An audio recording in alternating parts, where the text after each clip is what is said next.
नमस्कार, एडीआल story channel में आपका स्वागत है। आप लोग ये कहानी कहाँ-कहाँ से देख रहे हैं, नीचे कमेंट करके जरूर बताएं। हमारी आज की कहानी है अनजाना रिश्ता। रंजना जैसे ही अपनी कार से उतरी, ऑफिस के गेट तक पहुंची ही थी, तभी एक छोटे से बच्चे ने उसकी साड़ी का पल्लू पकड़ लिया। मम्मी, तुम मुझे छोड़कर क्यों चली गई थी? रंजना अपना पल्ला छुड़ाकर बोली, अरे कौन है तू और यह क्या बकवास कर रहा है?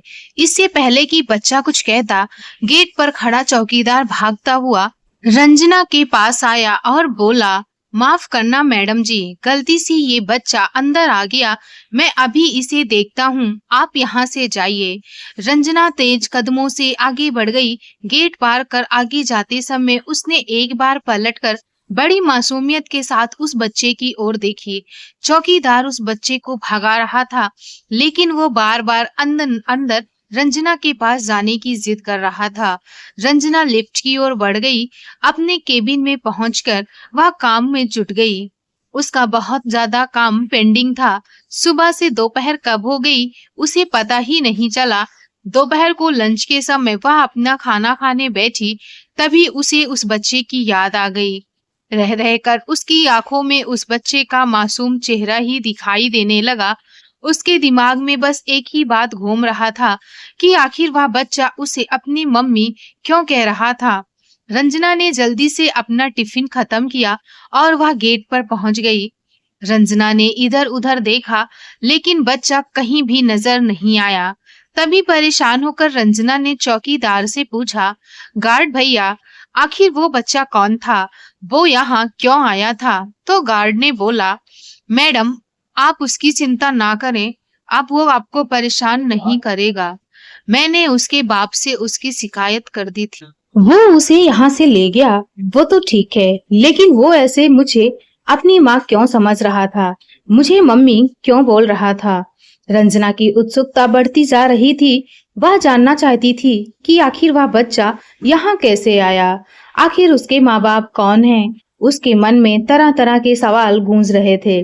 तभी रंजना ने चौकीदार से कहा, भैया आप उस बच्चे के बारे में पता कीजिए। गार्ड ने कहा, मैडम जी आप बिल्कुल भी चिंता ना करें, वह बच्चा भले घर का ही है। मैडम जी, उसकी माँ दीपा इसी बिल्डिंग में साफ सफाई का काम करती थी। उसका बाप शराबी है, सारा दिन शराब पीकर पड़ा रहता है, कुछ भी काम धंधा नहीं करता। उसकी माँ दीपा के कमाने से ही उसके घर का खर्चा चलता था। एक दिन जब वो घर पहुंची तो पति पत्नी में झगड़ा हो गया। दीपा के पति ने उसे जोरदार का धक्का दे दिया, जिसके कारण उसका सिर दीवार में लगा और वो हमेशा हमेशा के लिए इस दुनिया से चल बसी।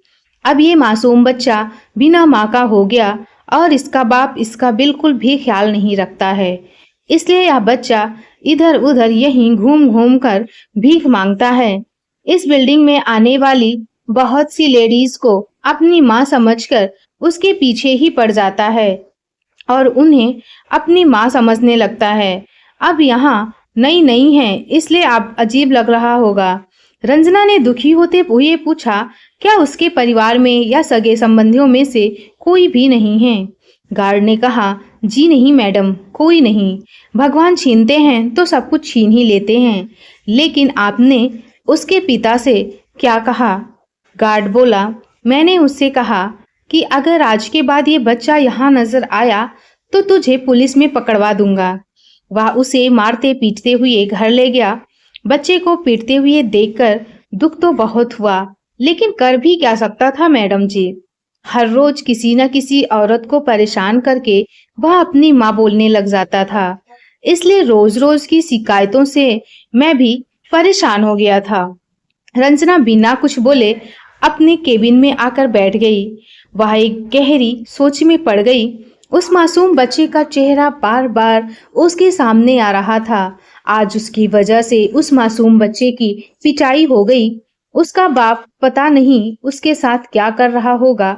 अगले दिन ऑफिस आते टाइम वो बच्चा नहीं दिखा। रंजना को इसी तरह उस बच्चे की राह देखते देखते 3 से 4 दिन बीत गए, लेकिन वो बच्चा रंजना को नहीं मिला। एक दिन उसने फिर से गार्ड से कहा, गार्ड भैया वो बच्चा आपको कहीं दिखा क्या? मुझे उसकी बहुत चिंता हो रही है। आप उसके बारे में पता करके बताओ ना। गार्ड ने हाँ में सिर हिलाकर बोला, जी मैडम जी, अभी जाकर पता करता हूँ। अगले दिन रंजना जल्दी जल्दी से ऑफिस के गेट तक पहुंची और पूरे उत्साह के साथ चौकीदार का इंतजार करने लगी। फिर सामने से गार्ड को आते देख वह बहुत खुश हो गई। वह हड़बड़ाते हुए गार्ड से पूछी, क्या हुआ भैया, कुछ पता चला? वो बच्चा आप कहाँ गया? तभी गार्ड ने उसे जो बताया उसे सुनकर रंजना के पैरों तले जमीन ही खिसक गई। गार्ड बोला, मैडम वो बच्चा तो अस्पताल में भर्ती है। उस शराबी बाप ने उसे इतना मारा कि वह घायल हो गया और वह डर के मारे बेहोश हो गया। पड़ोस के कुछ लोग उसे अस्पताल में भर्ती करके आए हैं। यह सब सुनकर रंजना एक पल के लिए सन्न रह गई। आंखों से आंसुओं की धारा बहने लगी। वह अपने आप को ही दोषी समझने लगी कि काश उस दिन ही उस बच्चे को उसने सहारा दे दिया होता तो आज उसके साथ ऐसा कभी नहीं होता। रंजना ने खुद को जैसे तैसे संभाला। फिर गार्ड कहा, अच्छा अब उस बच्चे के पास कौन है? गार्ड बोला, कोई नहीं है मैडम। अब पता नहीं वो जिंदा भी है या नहीं। अगर वह मर गया होगा तो उसे लावारिस समझकर उसका क्रियाकर्म कर देंगे और अगर जिंदा बच गया तो फिर से उसी शराबी बाप के जुल्म सहने के लिए तैयार हो जाएगा। रंजना यह सब बातें सुनकर अंदर ही अंदर तड़पने लगी। एक बार ही सही उसने उसे मम्मी तो कहा था।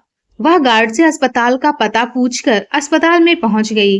वहां उसने अस्पताल के स्टाफ लोगों से पूछा तो पता चला कि वह एक सरकारी वार्ड में है। वह अभी भी बेहोश था और बुरी तरह से जख्मी था। रंजना ने डॉक्टर से पूछा तो डॉक्टर बोले, मैडम कहाँ थी आप? ये बच्चा आपको कितना याद कर रहा था।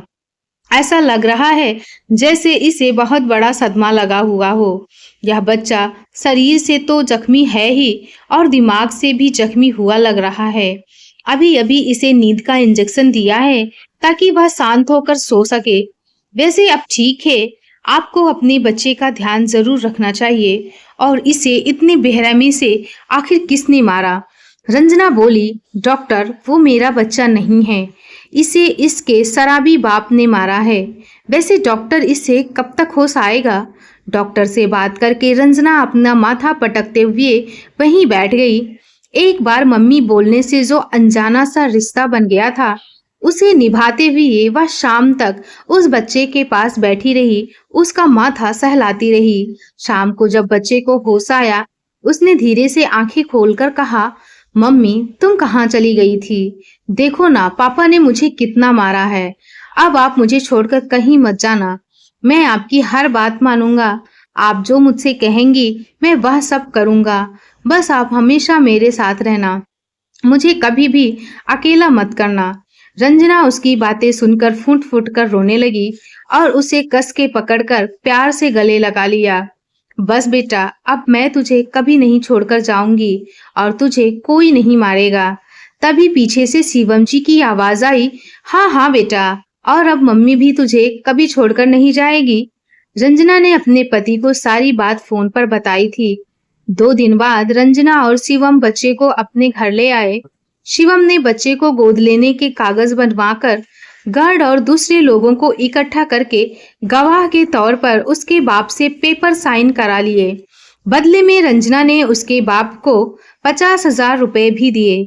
शिवम और रंजना बच्चे को अपने घर ले आए और बच्चे के आने की खुशी में रंजना ने एक छोटा सा पार्टी रखा जिसमें बहुत सारे बच्चे आए हुए थे। उसी पार्टी के दिन उस बच्चे का नामकरण भी करवाया गया। उसका नाम शिव रखा गया। अभी शिव उन बच्चों के साथ खेलकर बहुत खुश था। आज शिव को एक नई जिंदगी मिल गई थी और वह अपनी नई दुनिया में अपने नए माता पिता के साथ बहुत खुश था। दोस्तों, आपको ये कहानी कैसी लगी? नीचे लाइक और कमेंट करके ज़रूर बताएं। हमारी कहानी अच्छी लगी हो तो वीडियो को अपने दोस्तों के साथ ज़रूर शेयर करें। इसी तरह की और भी कहानी को देखने के लिए चैनल को सब्सक्राइब करना बिल्कुल ना भूलें। आइए मिलते हैं एक और बेहतरीन कहानी के साथ। आपका बहुत बहुत धन्यवाद।